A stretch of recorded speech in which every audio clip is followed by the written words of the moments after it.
Yeah, the first green arrow of the season, although it was from 2 million to 1.8 million. So woo to that, I guess. But yeah, it went relatively okay. I wished Haaland would just have a week off for once, Oh yeah, but still not happening. Even scoring against Arsenal. he outscored Um, Salah as well. Can you believe it? yes, he did. Yeah, yeah, Henderson finally coming in. That was nice. Maybe a little bit fortunate. 9 saves or something was it, or 7 saves? Yeah, it was a lot. So yeah, decent there. Trent with his assist, I think he got assist and clean sheet, which is good. Dunk 0 pointer. Didn't really see that coming against Nottingham Forest at Yeah, home. neither did I. Unfortunate. Van Heck with the assist. Like I could have just picked Van Heck. He's got more points over this time. It's just pretty annoying in that case. So started Porro over Sleeper, which ended up okay. Did start Jota and Smith Rowe's come off the bench 2 weeks in a row for me. I think it is now. So that's been decent, obviously. Absolutely. Smith Rowe looking He's like doing well, isn't he? he is, yeah, and he's looking like he's going to be a pick in quite a lot of wild cards as well. So good on him, I guess. Pedro, I honestly wasn't worried about him not playing. I generally thought he would be fine and just play. But then there's apparently been sort of pictures of him after this game getting a knock with his ankle and possibly on crutches. But then that seems to be sort of like precaution, first go-to precaution, take all weight off it and sort of thing. So let's see if he's training this week. I love that investigation, like all the tweet stalking on like a story. Just had like crutches behind the TV. Yeah, indeed. But he was on the end of that crunching tackle from Morgan Gibbs-White, maybe right at the end. So especially if he's just come back from injury to then just be clattered into like that, I wouldn't be surprised if he was injured again. Really. Yeah, fair enough. And then Rodgers obviously patience. 4 blanks in a row to a 10-pointer.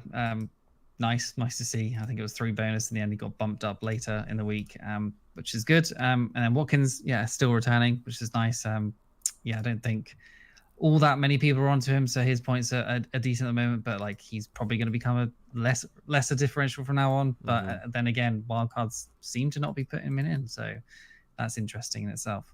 But overall, like pleased enough. Like it was a green arrow. Green arrow is a green arrow, isn't it? So can't complain too much. Yeah, no, it was a nice game week. I had a green arrow as well. Went up like basically the same amount of points I dropped the previous week as well. Like you, finally Henderson came in. I had Trent, Porro, Robinson, and so annoying with Robinson. Like I said, I knew Muniz was going to be benched because of that. Basically because he didn't play the week before, and I was just convinced. I was thinking, Robinson's going to get 2 points, sort of minimum.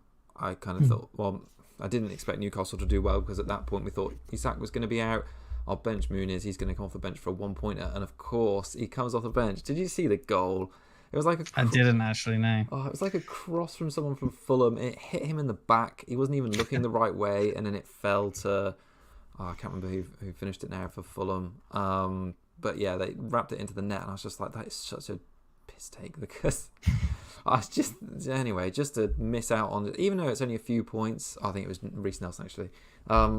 It was just a bit of a kick really, but yeah, the rest of the midfield was a bit slack. That move Bruno and Saka to Minty and Salah last week did not pay off really. Minty was 1 point on the bench again.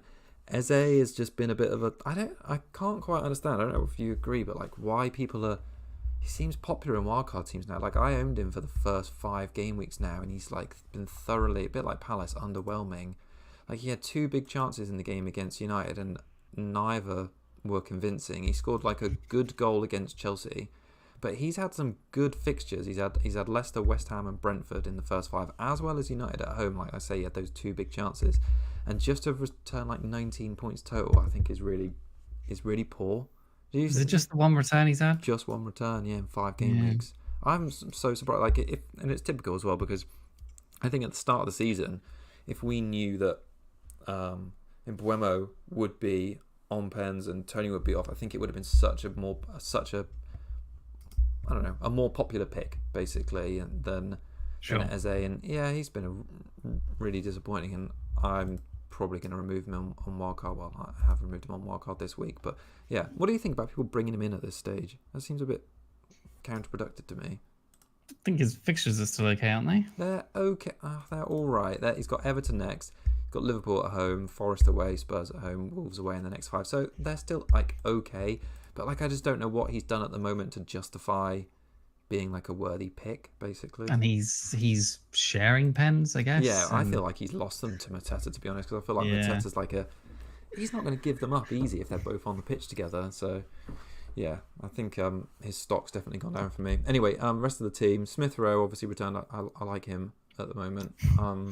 He's done well for me this season. Salah, obviously, I think a bit underwhelming when like I brought him into captain him this week when I thought the Arsenal game would be close, and obviously Haaland still outscored him anyway, so it would have made sense just to stick really. And then the transfer I made, Isak, when Watkins came in and he just about returned. And I think if it wasn't for the late goals, he might have got more bonus. Oh, I didn't mention Konsa. Yep. Konsa was a bit clutch as well. Getting the he bailed you out. You would have had a much worse week if Konsa didn't do that, do you? No. Yeah. So no, I was pleased about that. So I don't know. I felt like it was limping towards wildcard with Muniz and Kwanzaa, and just wanting to change up and even Minty as well. He's not done well. So there's some key positions in the team I've been wanting to change really. So no, I'm pleased that we're here now. What's your overall rank now? 2.3. So yeah, I think that's wild that I'm ahead of you because you've had Haaland all season. It's just I don't know how that's happened. My supporting players just haven't been. It's because I didn't have any Liverpool until the week before. So like the Salah, Jota, and Trent for you, just like 3 or 4 game weeks running, just absolutely obliterated my not Liverpool players basically. Yeah. All right. Well, let's get into chatting about this week a little bit. We're going to do talking about some fixtures.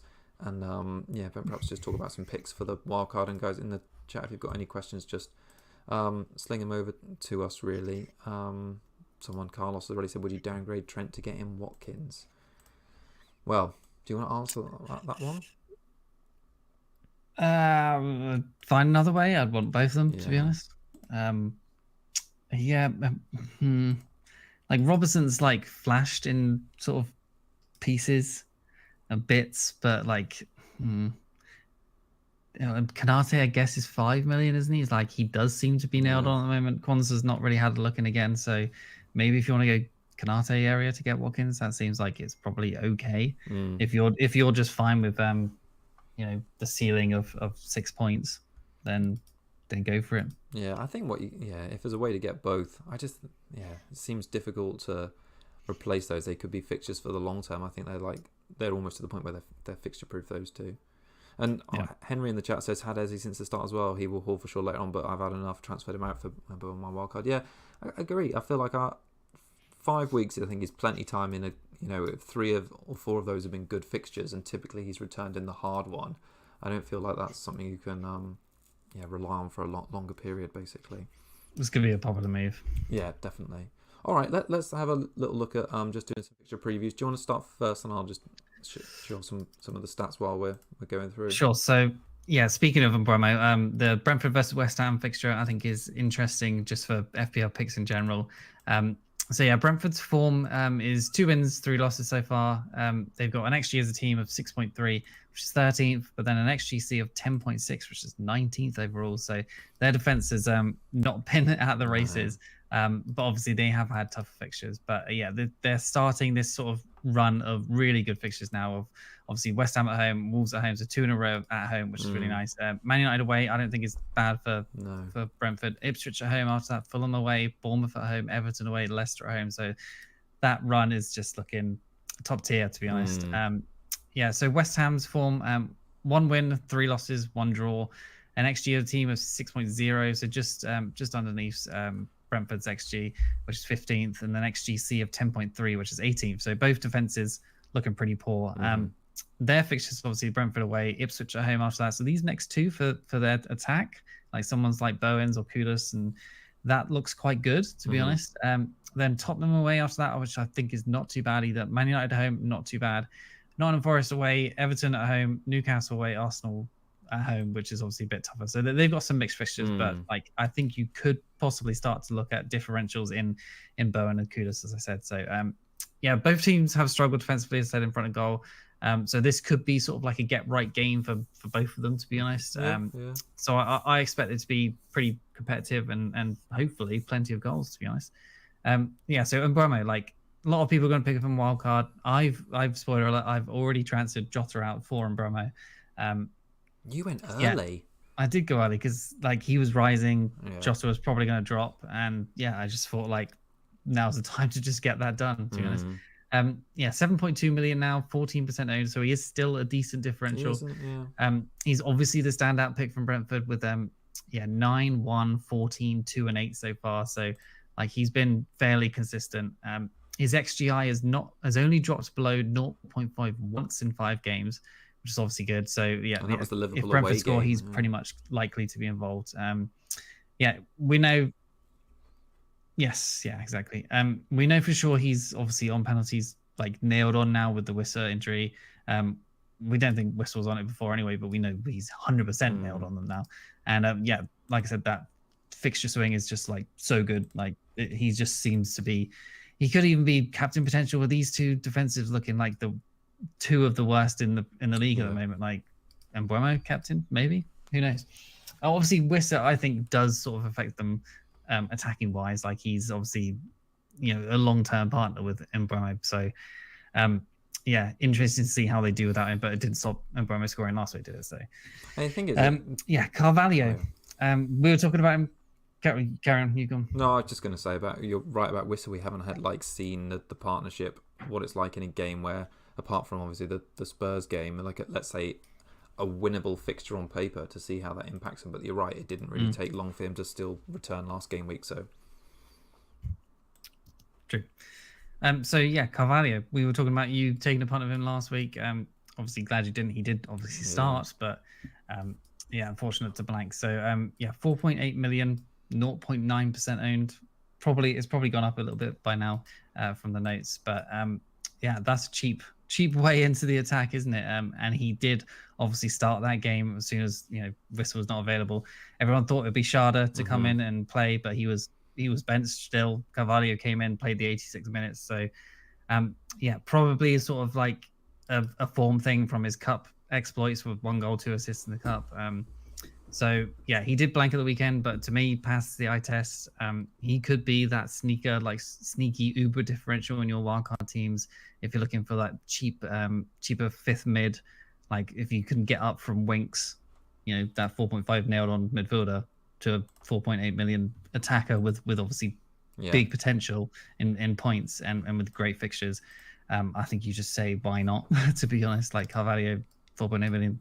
Yeah, I think he looks great. It's just it's a shame really, because you don't want to be going double Brentford attack. Like if he was playing for any other team at 4.8 million in that starting lineup, you'd almost think it was like a no-brainer. But it depends on, obviously, you want to use even if it's a bench slot, just doubling up on Brentford attack. But no, like we talked about last week, I think he's quite a good price and a good pick. And if you haven't got, I think the only other player that's kind of similar is it Dibbling at Southampton in terms of like an attacking 4.5 million midfield, or so let's say 4.5 to 5 million attacking midfield option. Then yeah, those are the only two in that bracket really. And yeah, I don't mind him for the long fixture run either, to be honest.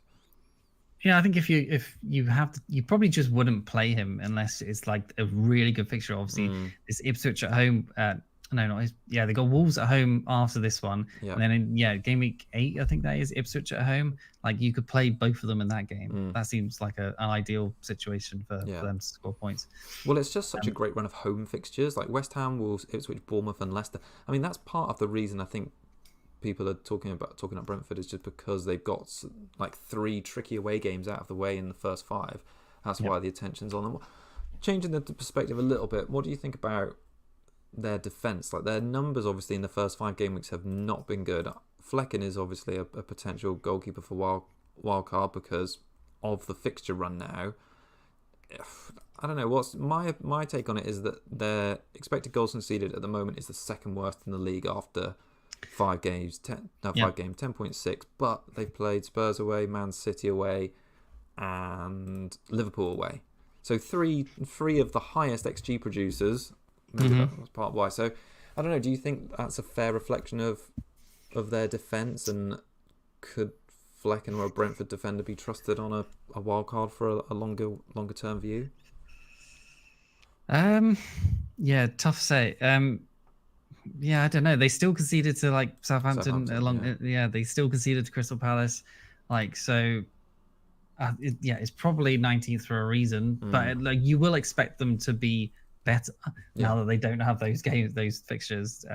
So yeah, if like I think there's Van der Berg, who's 4 million. He's been started the last few. He's a 4 million centre back. He could be a decent enough pickup, but like, is he 100% I don't nailed know if on? he is. Don't know Yeah. about that. So, and then other than that, like the defense is probably not worth picking, other than Flecken, as you said. But like the fixtures where he's going to get loads of saves, that was probably in the ones that have just gone. So, Yeah. is he going to get enough clean sheets? Like, I'm not sure, to be honest. Mm. Like, I think West Ham could certainly still score this week. Absolutely. And then I think, Wolves' attack is not that bad. Man United attack is they'll probably score.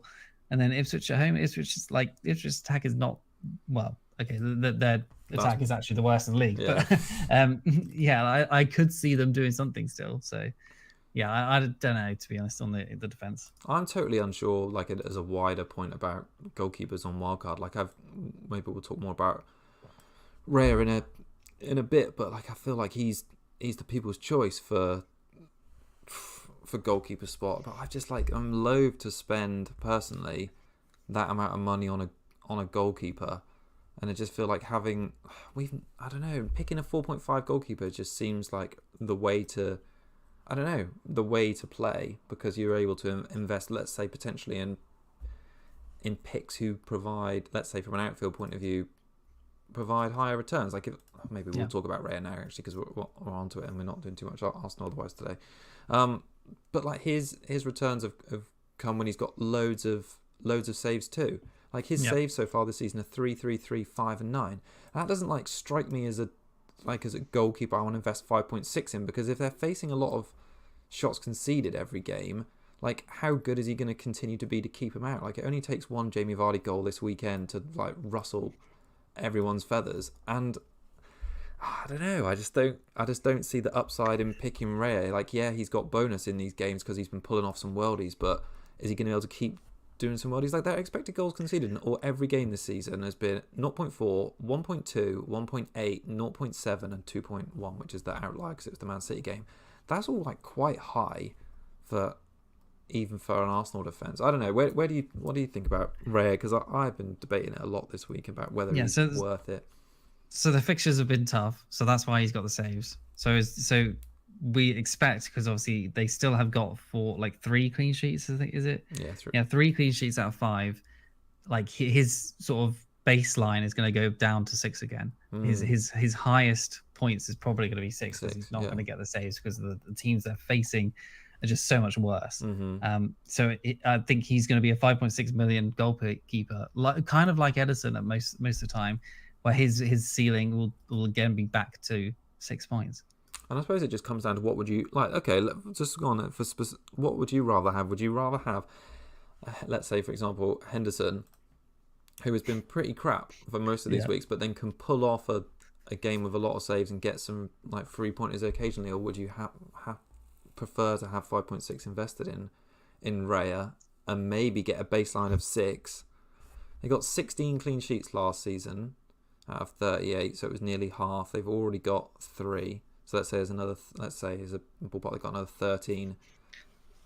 Well, I think if we put it in perspective, like if they're playing like easier teams, they're going to get clean sheets. Like you probably want to pick Gabriel and Saliba, or Gabriel and whoever else to have the players outfield to try and get the attacking bonus, the attacking upside, because Raya's not getting attacking upside, and he's probably not going to get the saves either. So I can't imagine he's going to get you like invest. Yeah, you invest into the like outfield players rather. So I think double defense is still a great option, but just Raya probably not the best. Yeah, interesting. Yeah, because I can't see him getting like a save points and then bonus in Leicester, Southampton, and Bournemouth. Yeah, but the 9, 10, 11, he's got Liverpool, Newcastle, Chelsea. So maybe. Oh, it's so difficult. I'll be interested to know what people who are watching basically doing. Sorry, I feel like we've diverted a bit, but it was on goalkeepers and Flecken.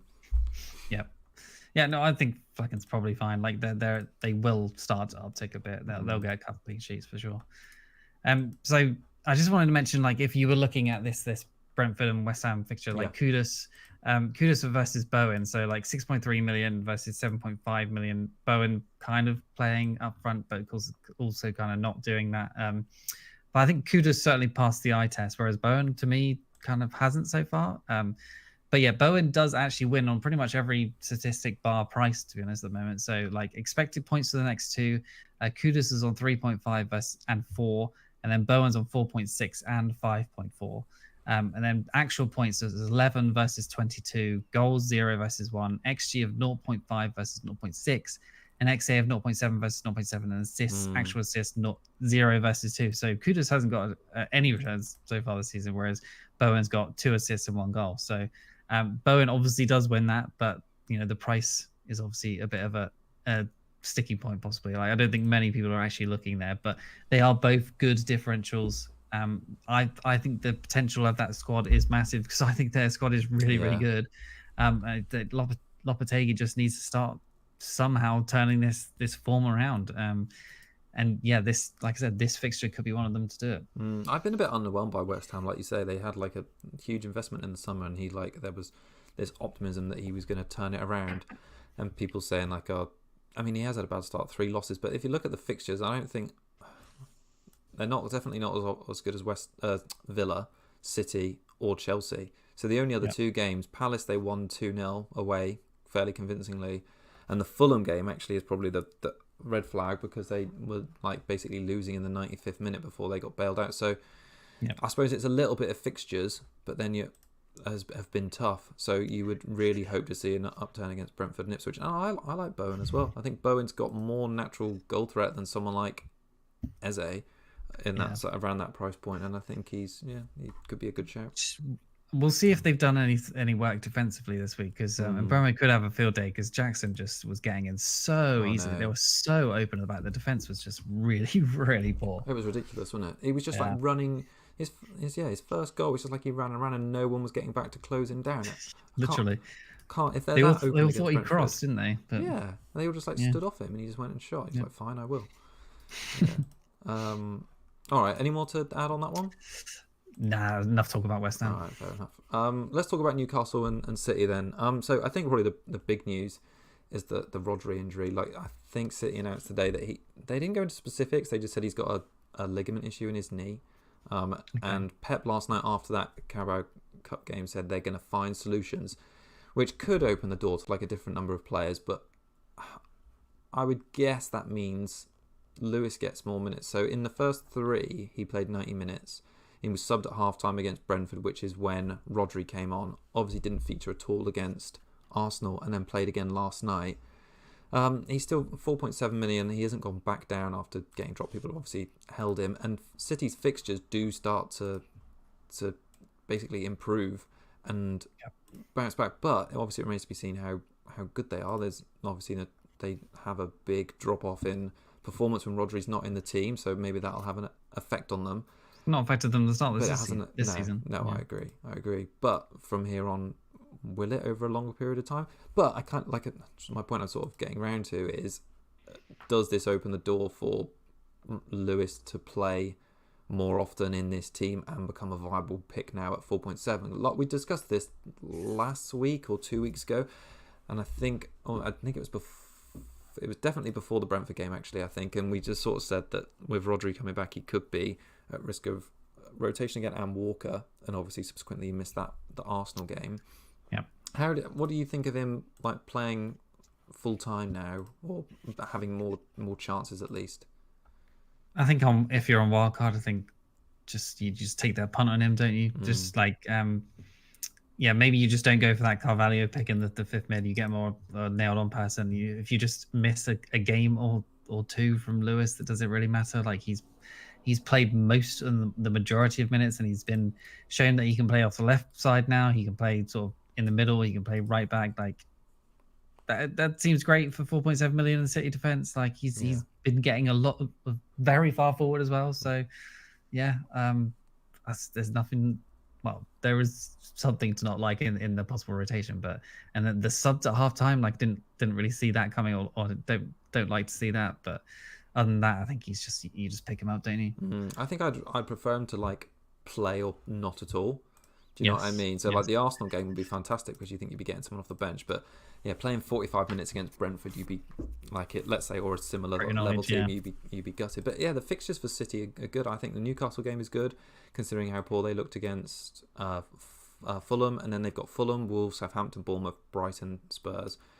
So you know, City have actually got the best expected goals conceded record so far this season. Oh, sorry, the second best after Liverpool. It's 3.8 across the first 5 games, and Liverpool 3.7. But they've only got 1 clean sheet to show for it. And we said before they can be sloppy defensively and just concede that one goal, and that's what's held them back in previous seasons. And it looks like it's continued because you would have expected already them to keep clean sheet against Ipswich at home and probably Brentford at home, and they've just not held on to do it. So.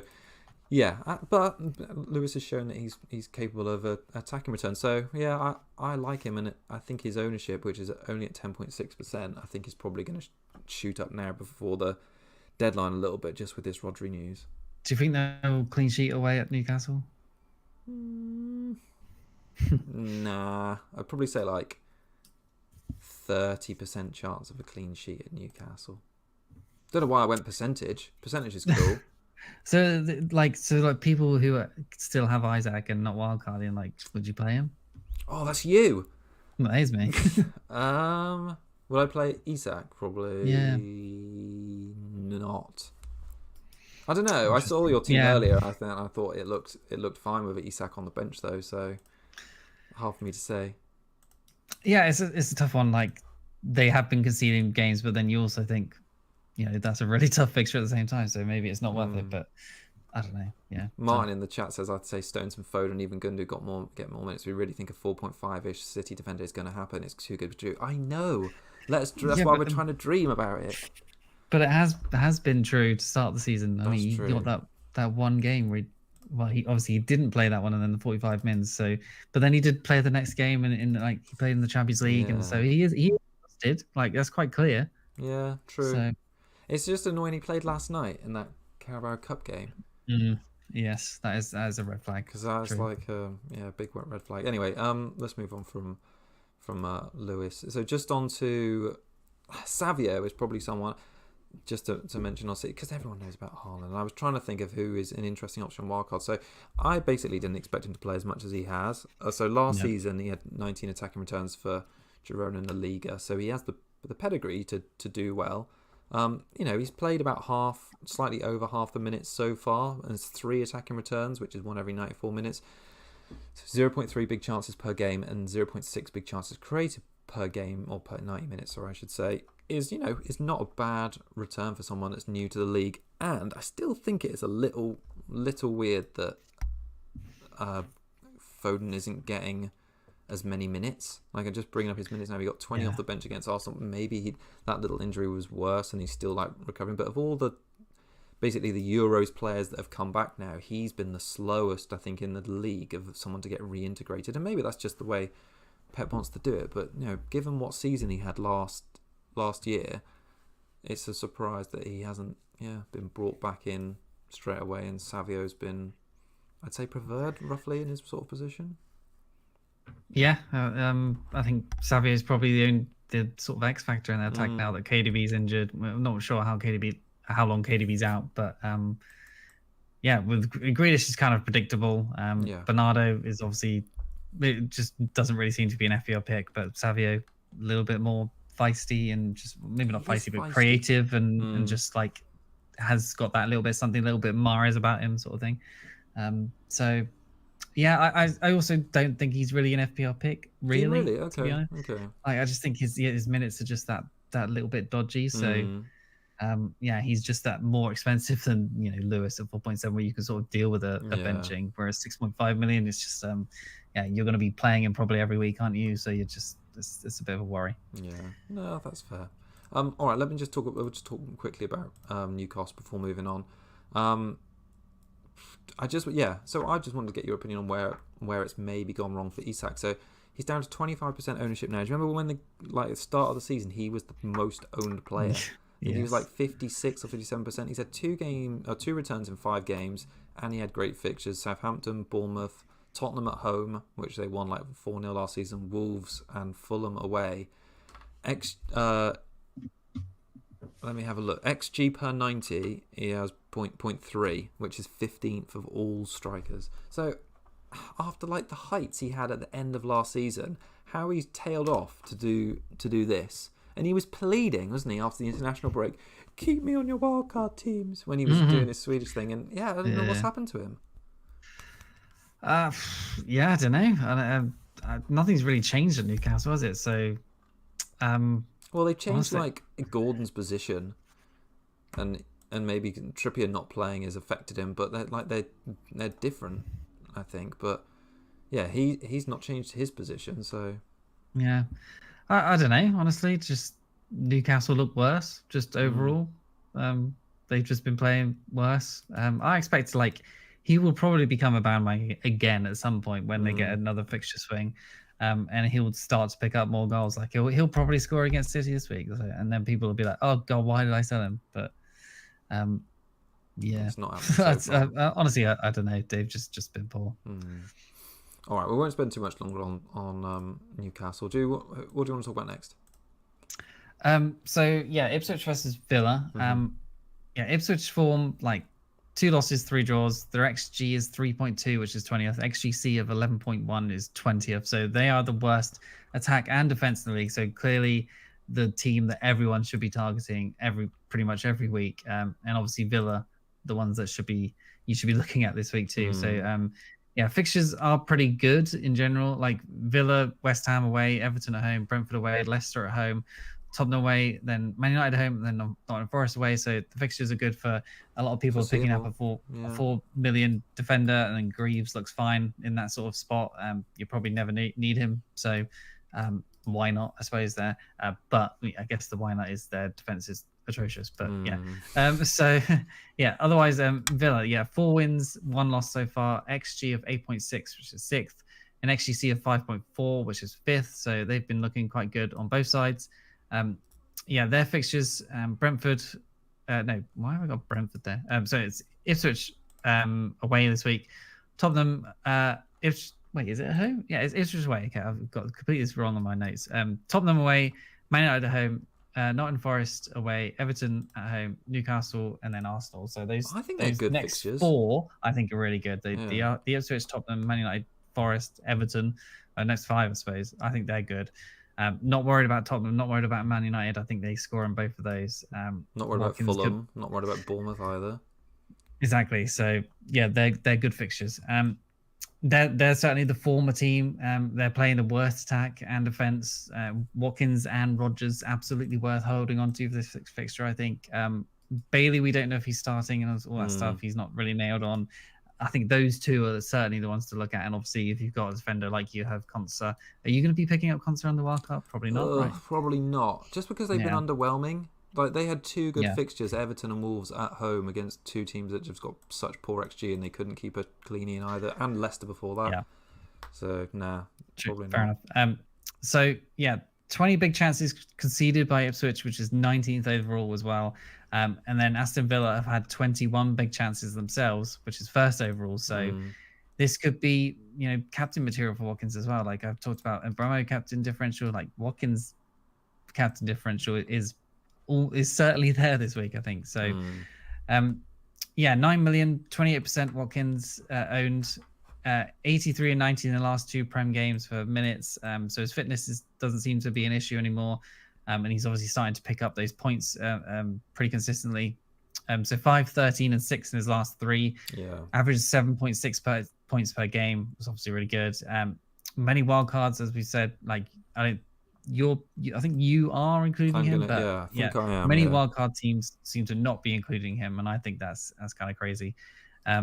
So no player has had more big chances than him in the game of 10.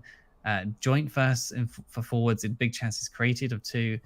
Second for non-penalty XG for forwards of 3.18. So his stats are good. I'm not backing against him for the next 4. I'll be certainly having him. We've seen him play in the Champions League and come off early, so I don't think that's a minute's risk for him at all either. And he was rested totally from Carabao Cup the other night as well. Yeah, exactly that. So yeah, Watkins for me at the moment should be nailed in most teams. But I'll be happy if he's a slight differential, so that's fine by me. What do you think of him? Yeah, well, Jam has mentioned in the chat, he said Watkins or Havertz on wildcard, and I've been the same like decision all week. I think I've probably got a bit of recency bias because I got Watkins in last week for Isak, and he scored. I'm like, oh, I can trust him. And Havertz perhaps hasn't done so well, but he's had tougher games. I think what I like about Watkins, especially in the last 2 games, is like he's been there. Like they've had to come back in games which, on paper they probably should have won, but he's scored some crucial goals at crucial moments. 4 attacking returns already so far this season, and I kind of like write off a little bit the Arsenal and the West Ham game because he was still getting back up to speed, and it was quite obviously in the West Ham game he didn't have a pre-season, like registered 0.0 xg. That Arsenal game, definitely an outlier. He squandered those 2 huge big chances. I think if he'd scored like a goal, let's say, or 2 goals in that game, the narrative about both Watkins as an attacker and the Arsenal defence would be so different, because that's a game where I scored 10 points, but they were like wide open for Watkins, and it just so happened he fluffed his lines twice. But I just think he's on the way in the last few games. Like the movement for the goal it might have been the Wolves game. Yeah, I think it was, when he just like peeled off and Morgan found him. It just looked like he'd got his groove back. And I think if you compare him to Palmer, maybe even Son, I kind of think he's an underpriced premium based on what he did last season, and I think he can do that level of return again for a price that's $1 million or $1.5 million cheaper than they are. I don't know. I mean, if you look at his previous like 4 seasons, which I am now in terms of like his total points, lowest return 131, and then last season highest return 228. And he's going to be good for starts. He's typically pretty fit, and the way that the team is set up at the moment, he looks like the prime forward, and I can see why a lot of people wouldn't go there, because he's expensive compared to, let's say, Jackson, Solanke and Havertz at that price just underneath him, and then even the budget ones would Calvert-Lewin, Pedro.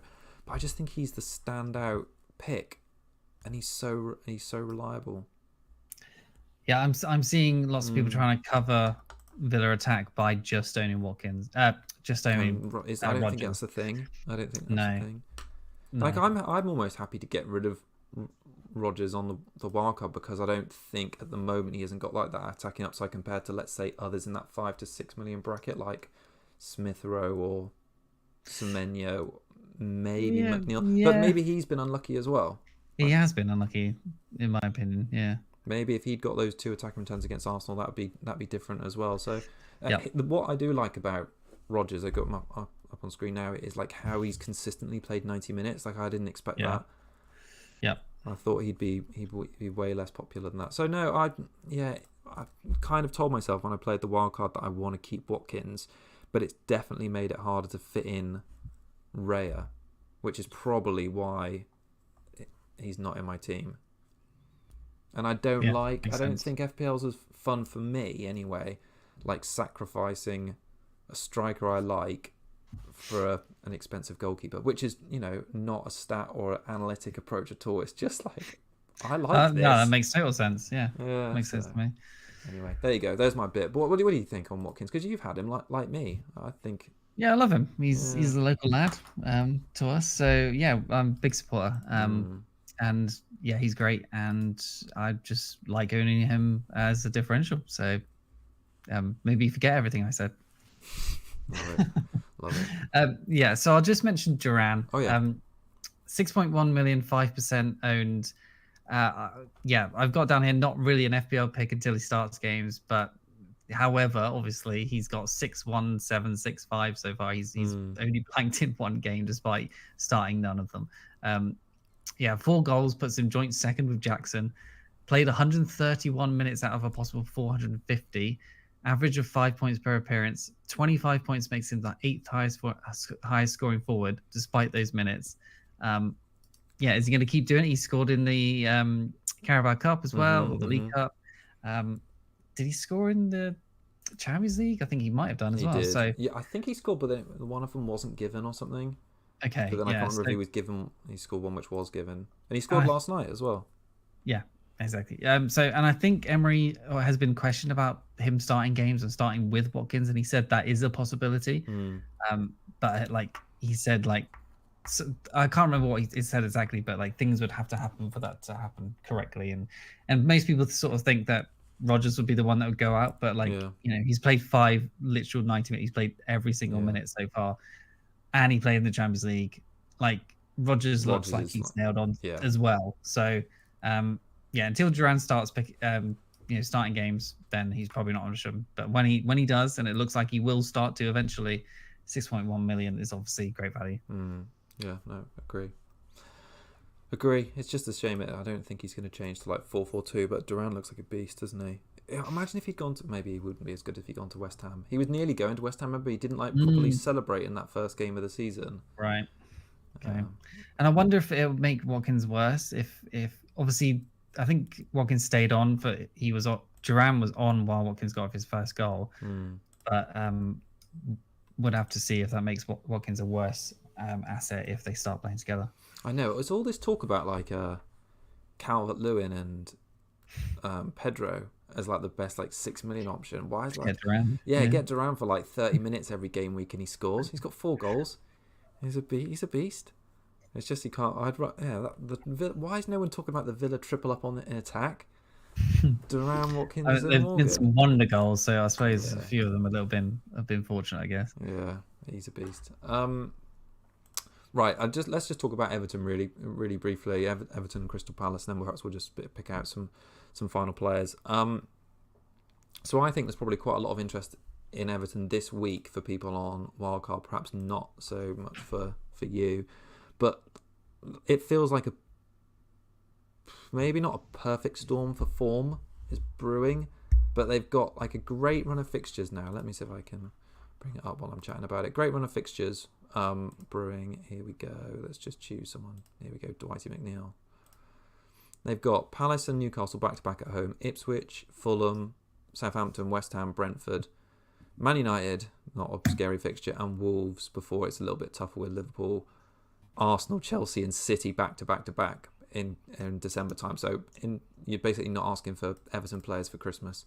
They're being binned off. But basically from now until game week 14, all the fixtures look pretty rosy. So I kind of think there's minimal risk in the fixtures. They've got players back from injury in Braithwaite, Marlenko, and it was Idrissa Gana Gueye. Is that right? Yeah, he's come back. Yeah. Or he's going to be coming back. They're not in the League Cup, I think, because they went out of that. So they really only got the league to focus on. And there's this news maybe in the lot, which is off field, but they're going to get bought out and finally have an owner. So it feels like things could tick up and they need to, because at the moment they've been pretty dreadful. So they've lost 4 and drawn 1 of their opening 5 games. They've got an XG of just 5.2 across the season. That's the 17th. And expected goals conceded is 9.1, 16th. So they're not good on attacking and defensive front. The teams they've played have been like, I mean, they had a game against Tottenham away, which they got obviously whipped, and Aston Villa away, so you'd expect them to lose those. But Brighton, you would expect them on the first season to be more competitive at home, and they got wiped out 3-0. That Bournemouth game, and they obviously lost from being behind. So it's like a mixed bag. There's like some form there because they've scored 5 goals in the last 3 games, but they just haven't converted them yet. So yeah, I like DCL for low-priced, on-pens striker who's got a good run of fixtures. Apart from that, I don't really like him. He's not bad. He's not great. I don't know. He's got set. So I compared him against all strikers under 6.5 million. He's had 5 big chances, which is the second highest. An XG of just 1.3, which is the 9th highest, and an XA of 0.4, which is the second highest. So his numbers are like not bad amongst strikers in his category, in his price range. So I'm just banking on these fixtures to bring out some good in him. I don't know. What do you think about Calvert-Lewin? I'm trying to make a case for he's not a bad option on wildcard. I mean, yeah, I don't think he is. Like, what's to say he can't go on a run of scoring a goal a game like he did at the start of whatever season it was a few years ago? Yeah. I could see that happening, assuming he stays fit. Yeah, like the fixtures are there, like you said, though, to bring back some form.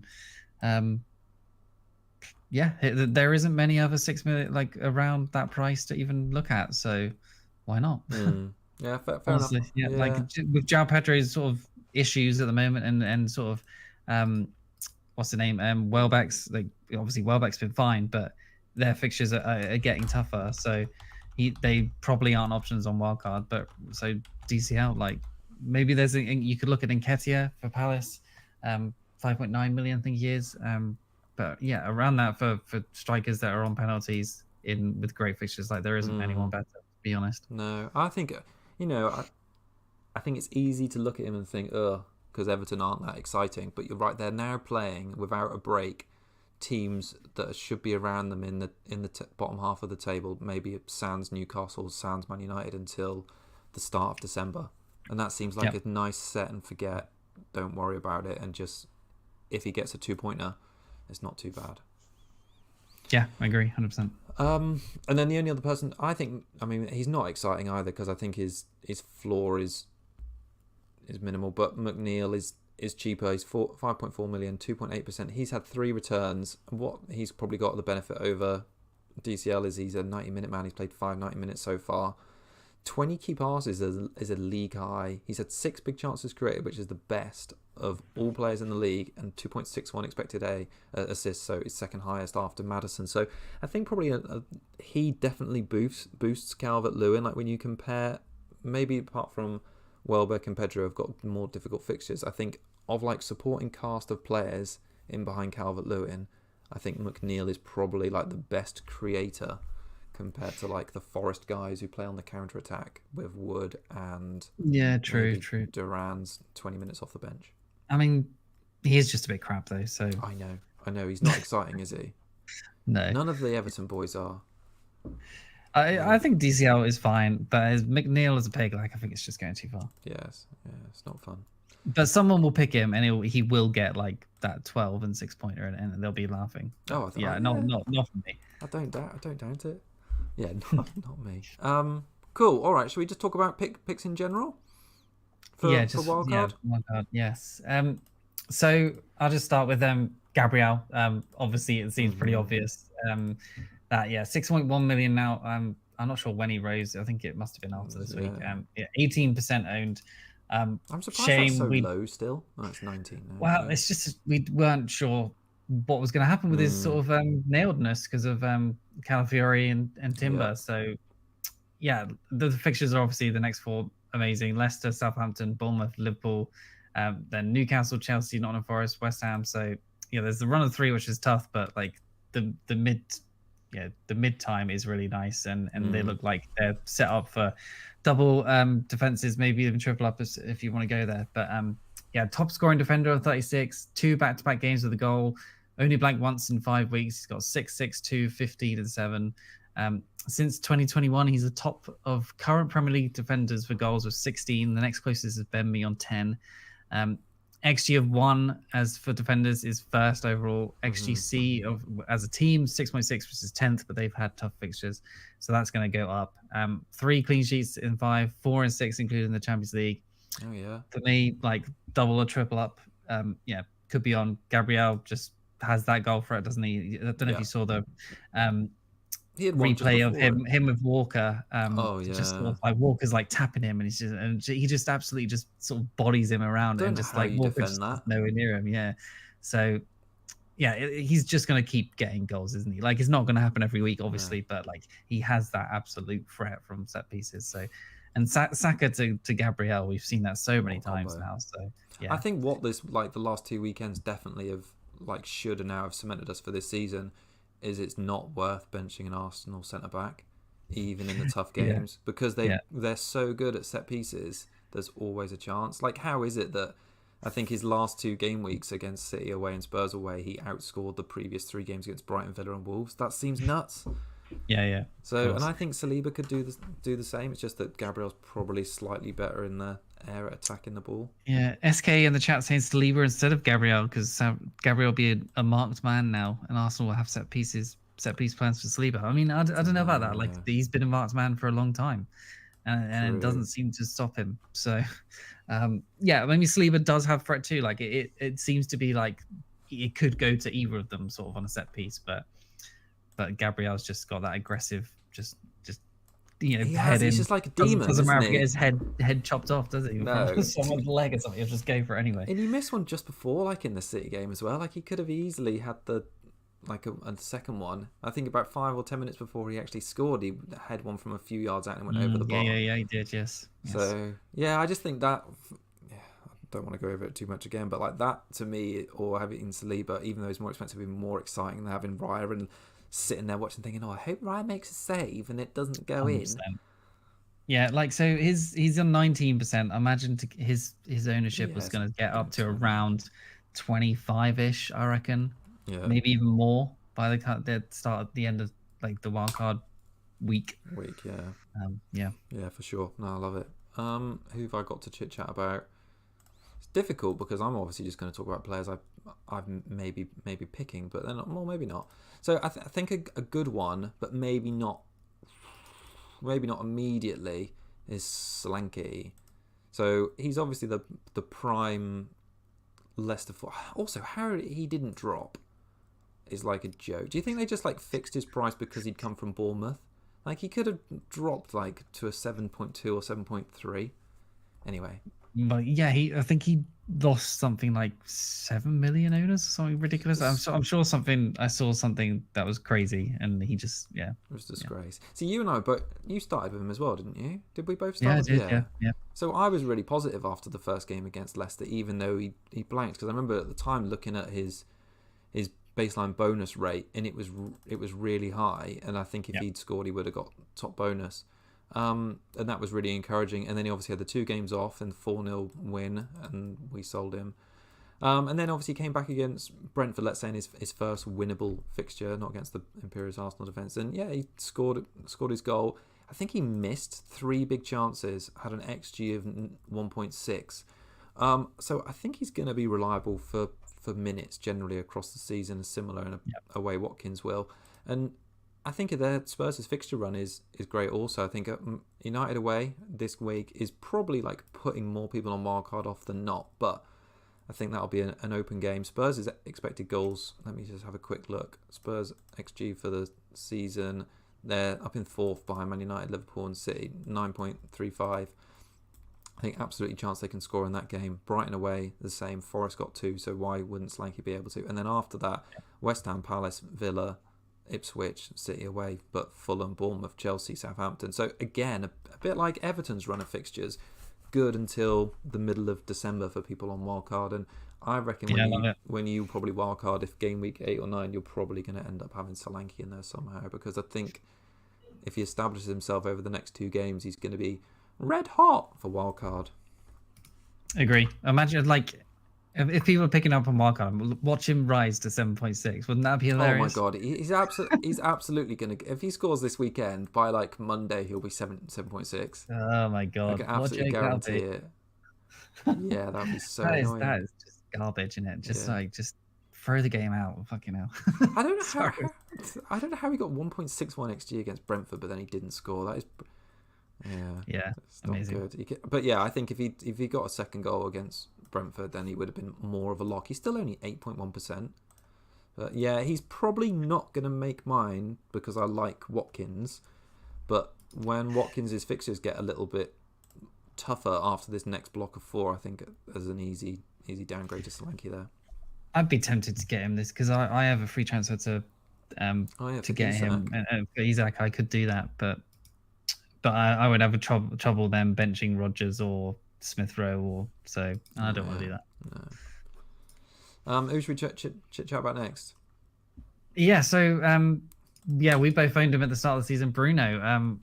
Kieran. It's interesting. Like maybe he's not worth it, but at the same time, like his fixtures are good. Like 8.3 million, 10% owned. Tottenham this week, but Aston Villa after that. Brentford, West Ham, Chelsea, Leicester, Ipswich, Everton. Like the fixtures for the foreseeable for United are worth investing, I think. Maybe worth waiting until like game week 8, possibly, but like after Tottenham and Aston Villa. But like these 2 games should at least be open where he's going to get chances. So, his XGI of 3.1 versus like Luis Diaz's like 3.4. which is obviously only 0.3 difference, is Yeah. a difference of 15 points versus 51 points, which is mental. Is that just like sort of poor finishing from United and I Bruno's think sort it of like, is. and then overperformance from Diaz? It's probably a bit of both. But yeah, 17 shots, which is third for all mids. Big chances of 3, which is 10th. 2 big chances created, 6 key passes, an XG of 1.7, an XA of 1.3. Numbers are okay. Fixtures are now there for him to sort of start to pick that up. Like, but you know, he is a bit of a troll. So yeah, I think if you go there, I think he could reward you, but at the same time, could absolutely not. So it could backfire easily. Yeah, I just think it's so. Yeah, I didn't enjoy. I thought I was going to enjoy owning Bruno, and he just hasn't been the same since Ten Hag's been basically True. in charge of the team. Like, you keep thinking everything's going to be like a false dawn. Like the first game against Fulham, there was like all this you know, it was good time to be a Bruno owner game week 1. Like he had 2 big chances, and we were like, he's getting the chances. He's gonna return. And then he obviously had the game against Brighton. He just missed out. Liverpool game they got thrashed. Southampton they won easily, and he just got 1 assist. And on the back of Southampton, you think, yeah, United are playing well. They scored 3 goals. Oh, they scored 7 against Barnsley. Geez, Bruno's going to absolutely tear it up against Crystal Palace. And then they draw 0-0, and they're just totally wasteful in front of goal again. So, oh, Keek, I don't know. Yeah. Maybe you just like, if you're one that's looking to wildcard in 7 or 8, maybe you just wait a couple weeks, see how atrocious or if they look quite good, and then you can look at Brentford in game week 8. Seems quite fun because he's a good price point, so that you can move off him quite easily too. So, yeah. But by game week 8, Diaz is going to be 8.3 anyway. So yeah, true. Right, 2 more. Havertz. We talked about a little bit earlier, didn't we? Compared him with Watkins. So he's blanked in 3 of. I like him for wildcard still. If you're not going to go double defense, so he's blanked in 3 of his 5 games, but he did blank in the tricky one. So City away, Tottenham away, and Villa away. He's owned by 17% still, which I think is, you know, surprisingly high. 8.1 million. Like I say, he's just at the top end of that bracket with Solanke, Jackson. Apart from their Liverpool, Newcastle, Chelsea game in 9 to 11, I think their run looks, you know, pretty amazing, because I don't think you're gonna bench or have any thought about benching him. It's just whether you trust that double Arsenal attack. His numbers have not been not been the best compared to some of the other strikers. Let me just see if I can get them up in front of me now. Yeah, I think he's because of the Odegaard thing, he has played 1 game in sort of midfield, I think, and then I think the last one he played up front again. So I guess we'll see if Jesus is going to start to get some mins up front, and he'll play in the midfield 3. I think that certainly dents him as an option, doesn't it? Yeah. Well, I think I'm just looking now. He doesn't appear in the top 10 of all strikers for XG across the opening 5 game weeks. It's not a surprise, really. No, he's behind Welbeck, Duran, Evilson, and Mateta. So, but he's had 5 big chances, 10 shots in the box, and in the games where he was expected to do well, let's say, which are the easier games against Brighton and Wolves, he did return 20 points across those 2 games, and they have got some good fixtures coming up now at home: Leicester, Southampton, and Bournemouth. So he could be good. I remember after like game week 2 or 3, you and I were both like, in game week 6 we're absolutely going to have Havertz in our team, and I think like we're getting there now, and neither of us are going to have Havertz in our team. A bit like Mbuemo last week. We said like game week 2, we're absolutely going to have Mbuemo ahead of that good run when they play Spurs. This is how we talked in the past. Yes, and like none of us got there. Yeah, I think it's just a situation of just the injuries, the bans as well. Rice getting banned has not helped. Trossard now getting banned has not helped. So, yeah, Odegaard obviously out. Like, if he was playing up front for those, and with everyone available, I think he would have been on more points. So, yeah, he's just a tricky one, isn't he? Like, I think it's probably he could be good. I feel like that's where we are with him. Like, he could be good. I think at this point in time, the double defense makes more sense. Like, Saka's obviously been really good. I think Saka should be in most wildcards too. Like, he's not blanked all season, which is something that's going under the radar a little bit. I think he's the same with Haaland. I think he and Haaland are the only 2 that have not blanked all season. So, yeah, I think Saka plus Gabriel plus Raya or Sleeper, I guess, is the optimal the 3 way to right go. now. Yeah. Cool. Should we just talk about our teams then before we wrap up? Because we've been talking for hours. Yeah, let's do it.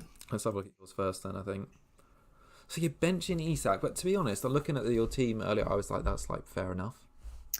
Yeah, so in the Saka screenshot captaincy, Kieran. wow, yeah. Yeah, so in the Interesting. screenshot I sent you, I have Dunk starting ahead of Porro, but I think I might just play Porro because of just his attacking upside, because I don't think Dunk's going to do anything against Chelsea. So, yeah, I think I'll play Porro. But at the same time, I'm tempted to just maybe sell Porro for Gabriel, but I think that maybe that's kind of silly because I think Porro's fixtures are decent, but then I also don't think they're that great defensively, because I think Man United, Brighton, West Ham, Palace, Villa in the next 5 for Tottenham, I think they could concede in all of those. Yeah. So, yeah, so getting off Porro to Gabriel could be really good, but it also could be really bad. But I do have the transfer to do that. Then I'm also thinking about maybe Isak to someone, maybe Solanke. But then you might need to move Pedro as well. Yes, no, I might have to. Yeah, true. But at the same time, like I could just play Isak. Isak scoring against City would not surprise me at all. So, yeah. So I think overall I'll probably just roll it the next one. But what I have done Jota to Mbeumo this week. I don't want to miss out on Mbeumo points anymore. I haven't really owned him basically any of the last few seasons when he's just been scoring against me every week, and I just hated him. So I'm finally on Mbeumo, and I think he's primed to do points for me. And I'm happy with Rodgers. I think he's gonna maybe start to go on a little bit of run too. Rodgers and Watkins against Ipswich away seems great to me. Smith Rowe hopefully can get another return. I think he's looked good. So yeah, happy with the team. Not wildcarding. Yeah, I think it looks good. How much money have you got in the bank? Do you know? It's 1.4, I think. Okay, nice. Yes, so I've got budget to do most things. And one free transfer still. Yes, and one. Nice. I think your stickler for not going Haaland. I think the team looks good. So you're just fighting against that. Oh, excuse me. Sorry, captaincy every week. I mean, yeah, he's had a historical season so far. I guess he scored in every single game with back-to-back hat-tricks. I couldn't predict that really. I was just, even against Arsenal, I thought he'd have a week off, but he'll probably go back to slaughtering me this week. So No, I like the team. I think the team looks good. I think you don't need to move anything really. Right, let's have a look at this wildcard team, and brace yourselves. It hasn't got a Raya in it. So this is the last time I screenshot it, which was, I don't know, probably about an hour ago. So I'll just run through it. So I'm already going to say Sells probably won't make it, but going to have Sells and Fabianski in goal. Trent, Gabriel, and a 4.5 million defender Robinson I just haven't got rid of yet because I've still got some money in him from the start of the season. In Mbeumo, Smith Rowe, Diaz, and Saka. I haven't really talked about Diaz, but we sort of slated it. I sort of said he's not going to be able to keep this up this season, and now it looks like he's. I'm surprised also that not many people seem to have him on their wild card and just using him as like a money generation thing. I think he's looking. Yeah, his numbers are good. The eye test is good, and his next 2 fixtures look good. I don't want to go the same route of not having any skin in Liverpool attack anymore this season. So, yeah, I think not having Diaz would be stupid. Who else did I? Saka, Smith Rowe, in Mbeumo, and then up front Haaland, Watkins, Calvert-Lewin, and just the bench has been just minified, so I can basically put more money into my attack. So I've got Greaves and Bednarak, defenders hopefully never come on, and then Rodgers on the bench. So this has barely got any money in the bank. I think it's got 0.1.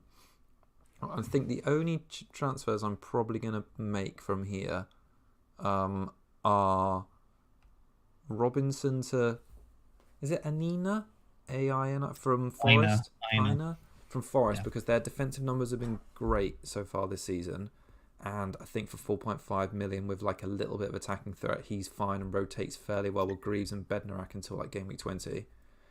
Just for something you think about, the Milinkovic, the 4.5 million Forest centre back, has got the same XG as Gabriel on 1. Is he really? So that, I don't know if you are interested in that. Ward-Prowse is on their corners from free kicks, isn't he? Yes. Yeah, he could be. Yeah, to be honest, I like Forest's defense has been good, and maybe it wasn't as Like the defensive numbers against Liverpool were great. I was surprised they conceded 2 against Brighton, but I think the 2 they conceded were like quite low XG, like that free kick and the header. So yeah, I think their fixtures medium term are not bad. And like I say, they rotate quite well with Greaves and Bednarak. And if I get rid of Robinson to a 4.5, I would upgrade Sells, I think, to Sanchez. So then I would have like another top 6 defence in Chelsea, Liverpool and Arsenal, which I think probably seems quite good because Sanchez looks like he's firmly number 1 now.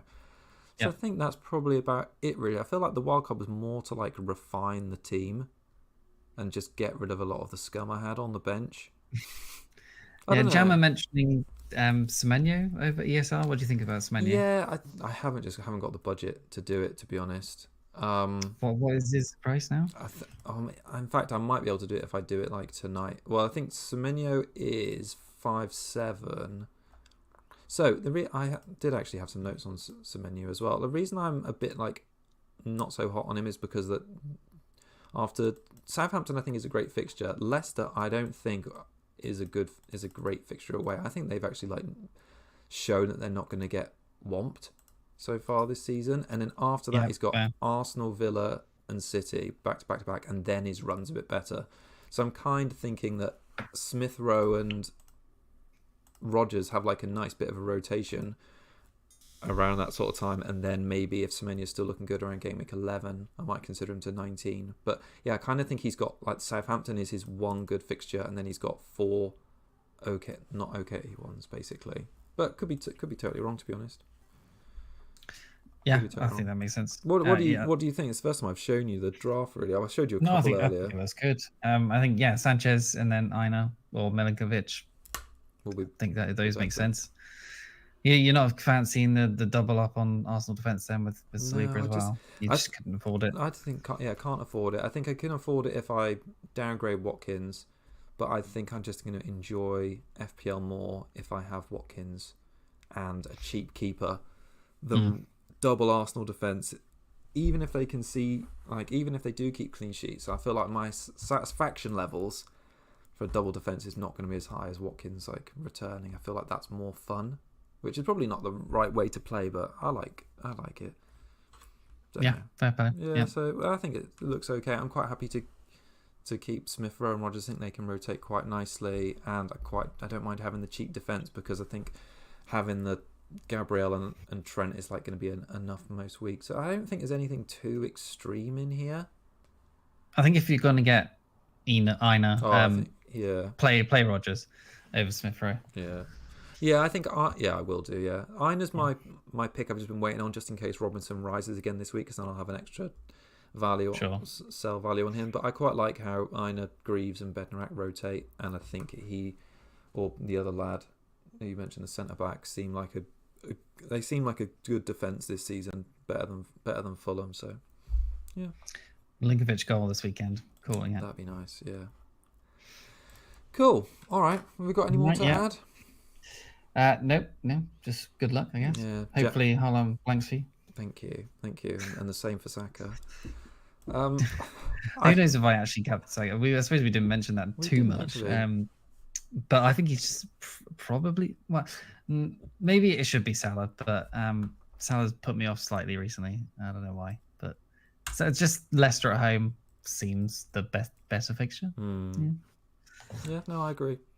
So might change it. I noticed in the chat, Jammers just said Semenyo and Dibbling also. They do. Semenyo and Dibbling do have a good rotation. I think I mentioned him at the start of the video. I think he seems like he is, but the most attacking 4.5 mid we've got, and perhaps it looks like he'll start to play more. But they had on paper their best fixture of the season this past weekend, and that's passed now. Yeah, true. So I don't know about Southampton because they look bad generally. So yeah, and to be honest, I don't think there's anything too like. I've gone around so many circles this week doing this wild card, and I'm just, like I said earlier, I'm just looking forward to it to being deadline time, really. Cool. Yep, think you sorted. Yep. Perfect. Nice. All right. Well, thanks everyone for joining us and all the questions in the chat. And we'll be back next week to hear about the fallout of my wildcard, and maybe this time next week, you'll want to get Haaland. Yeah, I mean, it looks like the time. If I'm going to do it, then yeah. Perfect. All right. Well, it's bye for now, isn't it? Yep. Cheers all. Bye, everyone.